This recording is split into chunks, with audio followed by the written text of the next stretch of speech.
Prologue: The crash. The storm raged over the Nevada desert, lightning splitting the sky like fractured glass. Captain Elias Voss, a retired Marine turned salvage hunter, guided his armored truck through the sand-choked winds. He was chasing a meteorite sighting, a potential payday if he could recover space rock fragments before the government swooped in. But what he found wasn't a rock. Half buried in the dunes lay a sleek, obsidian craft, its surface shimmering like liquid metal. The impact had torn it open, revealing a hollow, biomechanical interior. Elias approached cautiously, rifle raised, expecting danger. Instead he found a child. Small, frail, and bleeding iridescent blue fluid. The alien lay curled in the wreckage. Its skin was pale, almost translucent, with veins glowing faintly beneath. Large silver-black eyes fluttered open, locking onto Elias with desperate recognition. It reached for him. Elias hesitated. This wasn't salvage. This was a living thing. A dying one. Against every instinct screaming at him to run. He knelt and gathered the child into his arms. Part 1: The Rescue. The alien, a girl he guessed, was light as a bird, her body radiating unnatural heat. She whimpered as he carried her to his truck, her three-fingered hand clutching his sleeve. "Hang on," Elias muttered, strapping her into the passenger seat. He wasn't a doctor, but he'd patched up enough wounded soldiers to know basic field medicine. Her injuries were severe.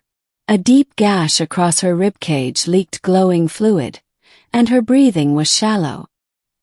He cleaned the wound with antiseptic, bandaged it, and gave her water, though he had no idea if she could even drink it. She coughed, then spoke. Not in words. In his mind. Images flooded his thoughts. A star-streaked void. A towering figure with eyes like dying suns. A voice, whispering in a language he couldn't understand but felt. Anger, sorrow, vengeance. Then one clear word. Mother. Elias recoiled. The girl's eyes pleaded with him. "Okay," he breathed. "Okay. I'll help you." Part 2: The Pursuit. For 3 days, Elias hid the girl in his bunker. She healed fast, too fast. Her wound closed overnight, her strength returning with terrifying speed. She ate little, but when she did, she preferred raw meat, which she consumed with needle-like teeth. She called herself Lyra, or at least that's what Elias heard in his head. She couldn't speak aloud, but her telepathy grew stronger each day. She showed him glimpses of her world, a planet of crystalline forests, a civilization older than humanity, a war that had driven her people to the stars.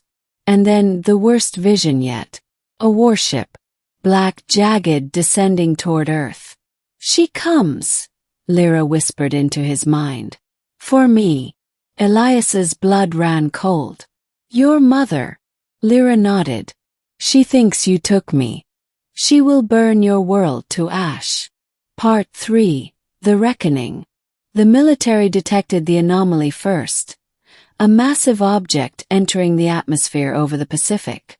Jets scrambled. Missiles locked on. None of it mattered.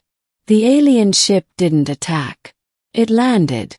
Elias watched the news in horror as a figure emerged. Tall, armored in living metal, her face obscured by a shifting veil of darkness. She walked through a barrage of gunfire untouched, her very presence causing electronics to fail and soldiers to collapse, clutching their heads.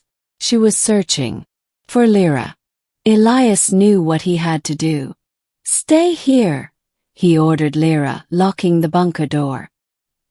He drove toward the landing site, his truck loaded with every weapon he owned. He found her in the ruins of a military blockade. Lyra's mother turned, and Elias felt her rage like a physical force. His vision blurred. His nose bled. "Thief!" her voice echoed in his skull. You stole my child. Elias dropped his rifle and raised his hands. I saved her. The alien queen hesitated. Then, a pulse of energy. Lyra appeared between them, her small arms outstretched. No, mother. He is kind. He healed me. The towering figure froze. Slowly she knelt, touching Lyra's face. A shudder passed through her, and the psychic pressure lifted. You live. Elias exhaled. I just wanted to help.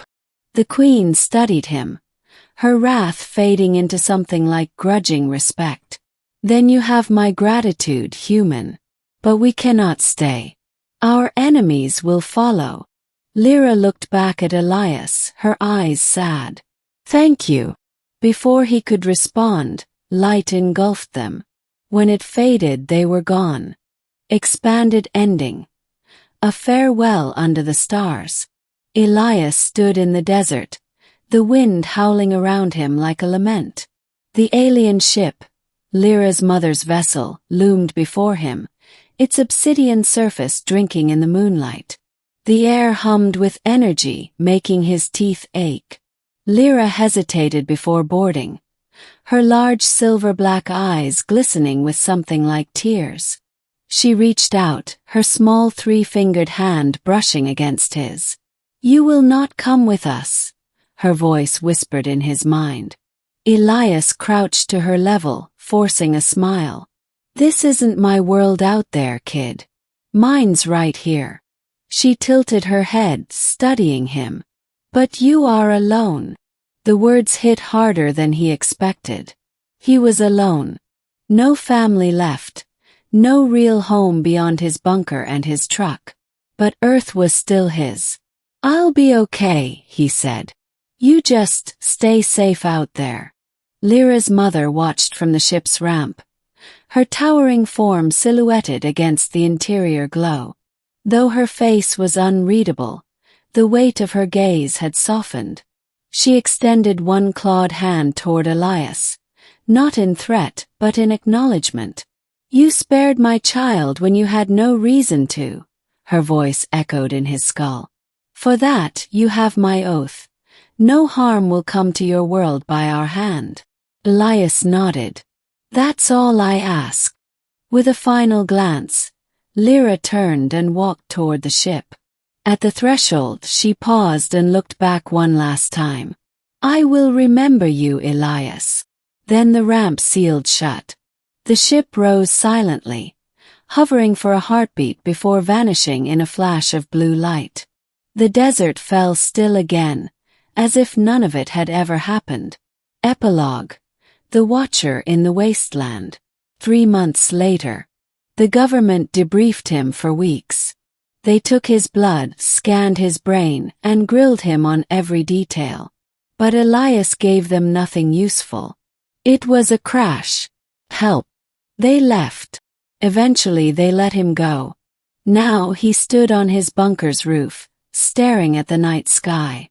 The news still buzzed about atmospheric anomalies and classified aircraft, but Elias knew better. He took a swig of whiskey, the burn familiar and comforting. Then a flicker. High above, a single star pulsed, brighter than the rest. Just for a second, Elias smirked. Yeah, kid.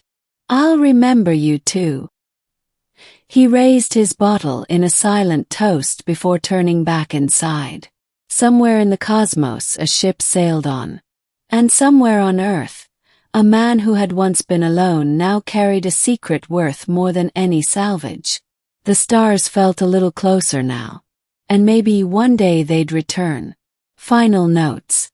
This ending provides closure while leaving room for a sequel. Emotional beats reinforce the bond between Elias and Lyra. The mother's oath adds a layer of protection for Earth, avoiding a grim dark conclusion. The final scene hints at future contact without being overt.